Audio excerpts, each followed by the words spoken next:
Récemment, j'ai reçu une lettre d'un ami qui l'est depuis plus de 50 ans et qui n'est pas membre de notre Église.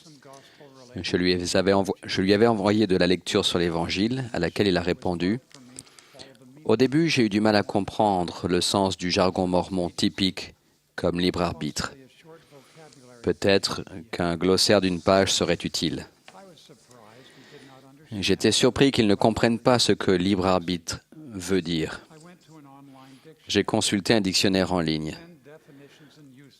Aucun des 10 définitions et usages du mot libre arbitre n'exprimait l'idée de faire le choix d'agir. Nous enseignons que le libre arbitre est la capacité et le droit que Dieu nous donne d'agir par nous-mêmes et non d'être contraints.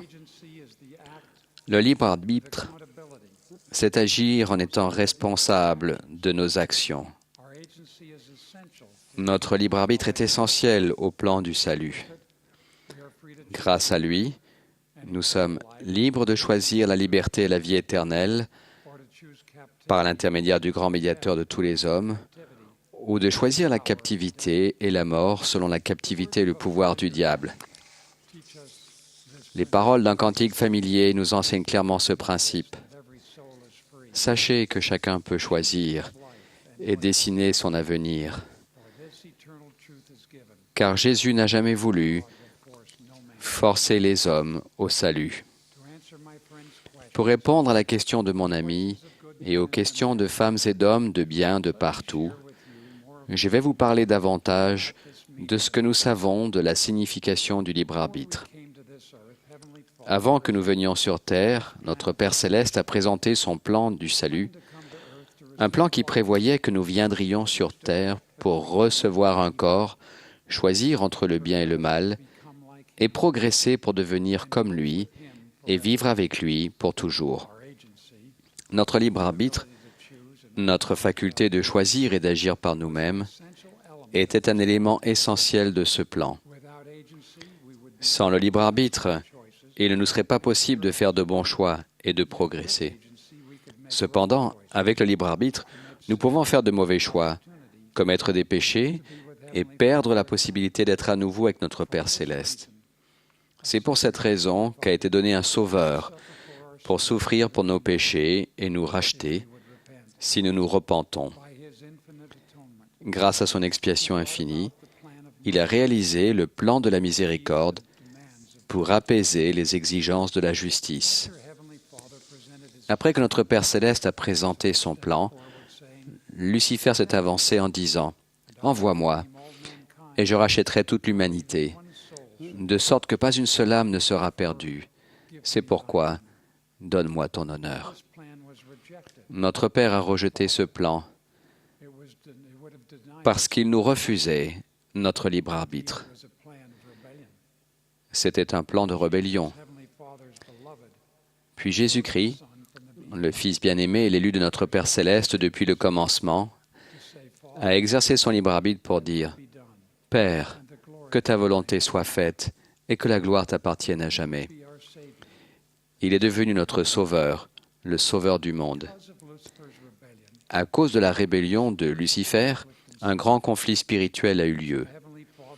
Chaque enfant de notre Père Céleste a eu l'occasion d'exercer le libre arbitre qu'il avait reçu de lui.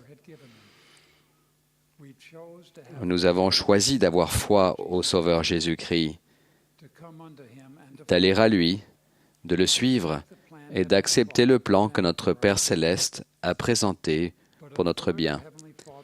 Mais un tiers des enfants de notre Père Céleste n'a pas eu la foi de suivre le Sauveur et a choisi de suivre à la place Lucifer ou Satan. Alors Dieu a déclaré, « C'est pourquoi, parce que Satan se rebellait contre moi, qu'il cherchait à détruire le libre arbitre de l'homme, que moi, le Seigneur Dieu, je lui avais donné, je le fis précipiter. Ceux qui ont suivi Satan ont perdu la possibilité de recevoir un corps mortel, de vivre sur terre et de progresser. À cause de la façon dont ils ont exercé leur libre arbitre, ils l'ont perdu. Aujourd'hui, le seul pouvoir qu'ont Satan et ceux qui l'ont suivi est celui de nous tenter et de nous éprouver. Leur seule joie est de nous rendre malheureux comme eux. Leur seul bonheur vient de notre désobéissance au commandement du Seigneur. Mais réfléchissez à ceci. Dans notre état prémortel, nous avons choisi de suivre le Sauveur Jésus-Christ. Et parce que nous l'avons fait, nous avons été autorisés à venir sur terre. Je témoigne qu'en faisant le même choix de suivre le Sauveur maintenant, ici, sur la terre, nous obtiendrons des bénédictions encore plus grandes dans les éternités.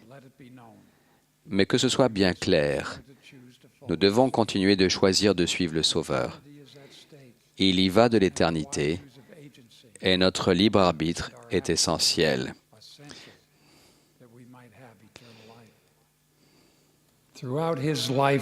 Tout au long de sa vie, notre Sauveur nous a montré comment utiliser notre libre arbitre. À Jérusalem, alors qu'il était encore enfant, il a délibérément choisi de s'occuper des affaires de son Père. Pendant son ministère, il a choisi par obéissance de faire la volonté de son Père. Au jardin de Gethsémane, il a choisi de souffrir toutes choses, disant « Que ma volonté ne se fasse pas, mais la tienne. » Alors un ange lui apparut du ciel pour le fortifier. Sur la croix, il a choisi d'aimer ses ennemis et a fait cette prière. « Père, pardonne-leur, car ils ne savent pas ce qu'ils font. » Puis, afin qu'il puisse montrer qu'il choisissait seul, il a été laissé à lui-même.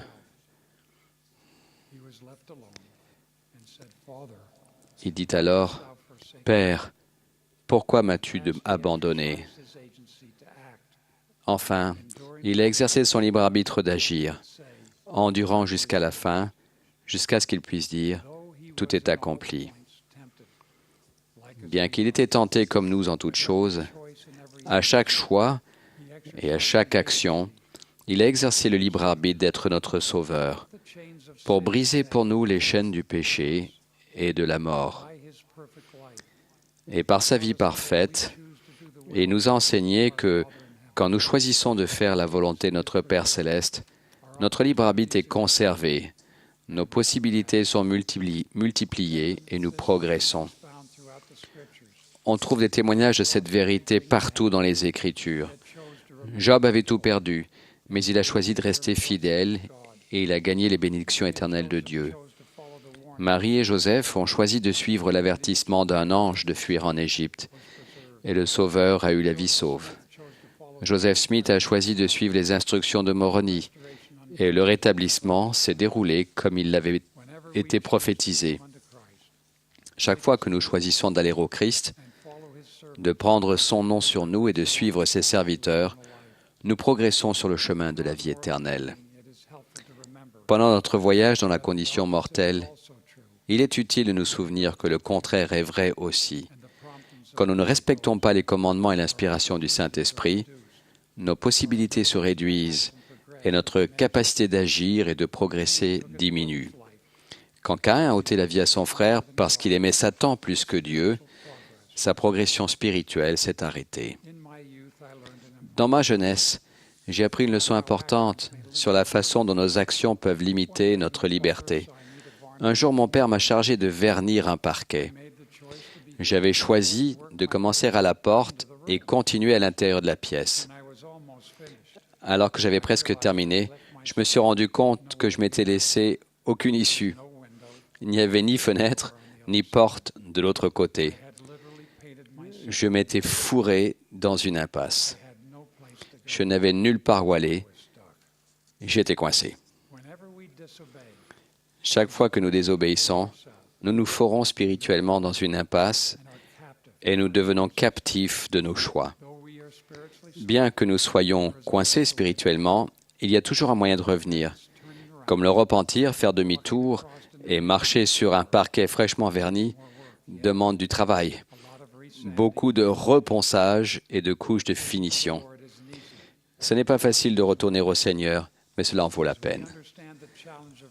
En comprenant l'épreuve du repentir, nous apprécions les bénédictions du Saint-Esprit qui guide notre libre arbitre et notre Père céleste qui nous donne des commandements, ce qui nous soutient et nous renforce quand nous les respectons. Nous comprenons aussi de quelle façon l'obéissance aux commandements protège finalement notre libre arbitre. Par exemple, quand nous suivons la parole de sagesse, nous échappons à la captivité d'une mauvaise santé et de la dépendance à des substances qui nous privent littéralement de notre faculté d'agir par nous-mêmes. En obéissant au conseil d'éviter les dettes ou de les régler maintenant, nous exerçons notre libre arbitre et obtenons la liberté d'utiliser les revenus dont nous disposons pour aider les autres et leur faire du bien. Quand nous suivons le conseil des prophètes de faire des soirées familiales, de prier et d'étudier les Écritures en famille, notre foyer devient une couveuse pour la croissance spirituelle de nos enfants. Nous leur y enseignons l'Évangile, rendons témoignage, exprimons notre amour et écoutons pendant qu'ils nous expriment leurs sentiments et nous racontent leurs expériences. Par nos choix et nos actions justes, nous les délivrons de l'obscurité en améliorant leur aptitude à marcher dans la lumière. Le monde nous enseigne de nombreux mensonges sur le libre arbitre. De nombreuses personnes pensent que nous devons manger, boire, nous réjouir, et que si nous sommes coupables, Dieu nous battra de quelques coups et qu'à la fin nous serons sauvés dans le royaume de Dieu. D'autres personnes embrassent ce qui est profane et nient Dieu. Elles se persuadent qu'il n'y a pas d'opposition en toute chose et qu'alors, tout ce qu'un homme fait n'est pas un crime. Cela détruit la sagesse de Dieu et ses desseins éternels. Contrairement aux enseignements profanes du monde, les Écritures nous enseignent que nous avons le libre arbitre, que le bon usage de notre libre arbitre change toujours les possibilités que nous avons et notre capacité d'agir en conséquence et de progresser éternellement. Par exemple, par l'intermédiaire du prophète Samuel, le Seigneur a donné un commandement clair au roi Saül. « C'est moi que l'Éternel a envoyé pour t'oindre roi. Écoute donc ce que te dit l'Éternel. Va maintenant, frappe Amalek et dévouer par interdit tout ce qui lui appartient. » Mais Saül n'a pas obéi au commandement du Seigneur. Il a pratiqué ce que j'appelle l'obéissance sélective. Se reposant sur sa propre sagesse, il a épargné la vie du roi Agag et a ramené les meilleures brebis et les meilleurs bœufs. Le Seigneur a révélé cela au prophète Samuel et l'a envoyé destituer Saül de sa royauté. Quand le prophète est arrivé, Saül a déclaré « J'ai accompli le commandement du Seigneur. » Mais le prophète savait qu'il en était autrement et dit « Qu'est-ce que donc que ce bêlement de brebis qui parvient à mes oreilles et ce mugissement de bœufs que j'entends ?» Saül s'est excusé en rejetant la faute sur d'autres, disant que son peuple avait gardé les animaux pour faire des sacrifices au Seigneur. Le prophète a répondu « L'Éternel trouve-t-il du plaisir dans les holocaustes et les sacrifices, comme dans l'obéissance à la voix de l'Éternel? Voici, l'obéissance vaut mieux que les sacrifices, et l'observation de ses commandements vaut mieux que la graisse des béliers. » Finalement, Saül a avoué, disant « J'ai péché, car j'ai transgressé l'ordre de l'Éternel, et je n'ai pas obéi à tes paroles. Je craignais le peuple, et j'ai écouté sa voix. » Parce que Saül n'avait pas obéi avec exactitude, parce qu'il avait choisi l'obéissance sélective, il a perdu la possibilité, la liberté d'être roi. Mes frères et sœurs, écoutons-nous avec exactitude la voix du Seigneur et de ses prophètes, ou comme Saül, pratiquons-nous une obéissance sélective en craignant les jugements des hommes? Je reconnais que nous commettons tous des fautes. Les Écritures nous enseignent, tous ont péché et sont privés de la gloire de Dieu. Vous qui êtes captifs du passé, de mauvais choix, coincés dans une impasse, où vous n'avez pas toutes les bénédictions accessibles grâce au juste exercice du libre arbitre, nous vous aimons. Revenez, sortez du coin sombre et entrez dans la lumière. Même si vous devez marcher sur un parquet fraîchement verni, cela en vaut la peine. Ayez l'assurance que grâce au sacrifice expiatoire du Christ, tout le genre humain, vous et moi inclus, peut être sauvé en obéissant aux lois et aux ordonnances de l'Évangile. Alors qu'était venu pour lui le moment du sacrifice expiatoire, le Sauveur a fait sa grande prière sacerdotale et a parlé de chacun de nous en disant, « Père, je veux que là où je suis, ceux que tu m'as donnés soient aussi avec moi, afin qu'ils voient ma gloire, la gloire que tu m'as donnée. » Or, la vie éternelle, c'est qu'ils te connaissent, toi, le seul vrai Dieu, et celui que tu as envoyé, Jésus-Christ. Je témoigne solennellement qu'ils vivent. Quand nous exerçons notre libre arbitre en justice, nous les connaissons. Nous devenons davantage semblables à eux, et nous nous préparons pour ce jour où tout genou fléchira et toute langue confessera que Jésus est notre Sauveur. Je prie pour que nous continuions de le suivre, lui et notre Père céleste, comme nous l'avons fait au commencement, au nom de Jésus-Christ. Amen.